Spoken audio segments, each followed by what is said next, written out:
It's super late, by the way. I don't care because I still have to post, and I'm gonna post, and I'm gonna make this work somehow. But anyway, I was gonna tell you and show you more of the tapestry that I was working on. Yeah, but in light of recent events, I decided not to do that and record this very short video about something that happened this week that I think I just can't stop talking about. I can't stop thinking about. I just feel incredibly sad and terrified, and yeah. So I started watching The Handmaid's Tale.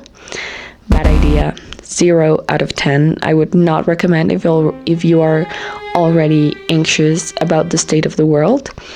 I would absolutely recommend it if you understand exactly what's happening right now and you are like, on the loop of things and what's going down with the planet. So, number 1, Atwood didn't make this up. So I just want to start there. Margaret Atwood, the person who wrote the book The Handmaid's Tale, has said repeatedly since she published the book in 1985 that she did not invent any of it, which to me is the source of the biggest horror stories ever written. Every single thing that happens in the book and every single thing that happens in the show, what it's portrayed in Gilead, it's something that had already happened somewhere before. She had this rule that nothing goes in the book that human beings hadn't already done in some capacity, in some place or time. Okay. In Romania, for example, women were forced to have, I think it was 3 or 4 children, and they were subjected to a monthly pregnancy test, and they were required to explain why they weren't pregnant if they weren't, basically. And then you think about another case like Iran in 1975, before the Islamic Revolution. Iranian women had rights, jobs, education, freedom to move, to do and undo, and then very quickly they didn't. And then if you think about the Salem witch trials in, early North American United States Puritanism, Atwood actually said that the book was kind of like her take in the strain of United States history, and the one that, it's kind of like that history that keeps like bubbling up, basically. So she wasn't writing science fiction. She was writing a warning based on things that had already happened. So it's like this cautionary tale of what could happen if we let certain discourse, if we let certain things gain traction, right? And then the sequel was written in 2019, and she said that moving further away from Gilead, we started moving towards it. And I think she's absolutely 100% right. So a few weeks ago, if you don't know about this, okay, keep in mind that I'm not North American or from the United States. I'm Colombian, and so I read things with the place where I stand. Of course, there are things that I know about the United States history and, news, whatever. So don't take my opinion, because at the end of the day, it's an opinion, as a proof of concept, because it's not.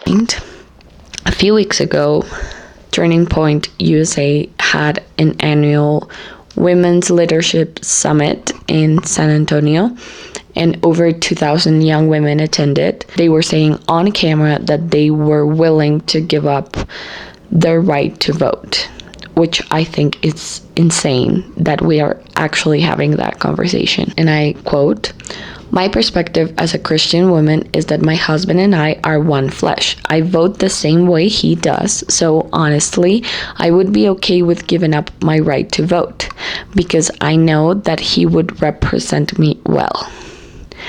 Another suggested that there should be like one vote per household, with the husband deciding. This was a major conservative like organizing conference with thousands of people attending, speakers, influencers, and direct ties to the current administration. And the thing that gets me is that this isn't like,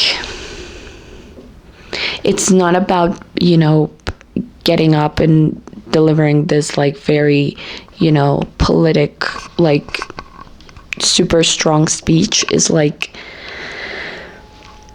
as I like to call it now, it's the Serena joy of it all, like if you watch the show or you have read the book, you know who Serena Joy is. She is one of the women who helped build Gilead. She wrote the ideology. She gave up her own voice and her own rights to create a world where women had no voice. And then she has to live inside of it. What I think when I think about this, and the more and more I read about women's rights and feminism, and how feminism is a social cause and not this villain that everyone wants to make it look like, I don't think the women at these summits are villains. And that's why it makes it so unsettling. I don't know them personally, but I just think that treating them as villains, or treating them as these very bad people, I think is the wrong approach. I just think that it's the fact that we are now seeing women who are willing to say that, like, in a very nonchalant way, and it is so, I just don't know how else to express it, but it's so like effed up that they genuinely believe that this is good for them. Like, I just see them speaking and it's like they believe that. And I think one of the things that it's so wonderful is that Margaret Atwood understood that too, and that's why this story is so powerful.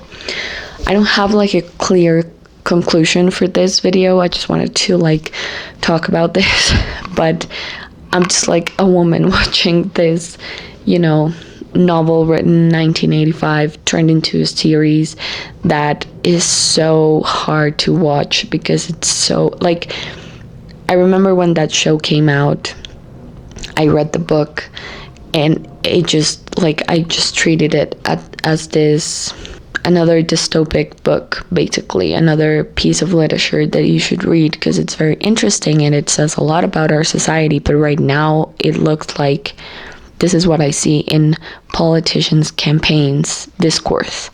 This is what I see in, people fighting online over politics. Like, these are the kind of things people are saying. These are the kind of things that it's so scary that the same women think and believe a lie that has been told to them, and that they appropriate it and teach it as their own.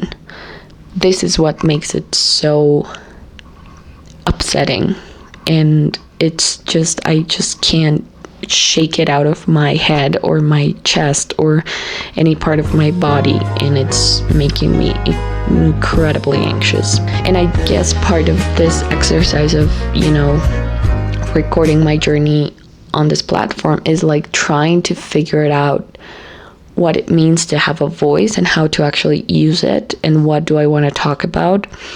And I just want to read a quote that Margaret Atwood said herself, and it goes, "For a society that claims to value individual freedom, evidently you don't think this individual freedom extends to women." And I'm still thinking about that, because I feel like now it's more true than ever. So I hope I am strong enough to resist all of this, because it's a lot and it's a short video, but I'll be back with hopefully a longer one next week.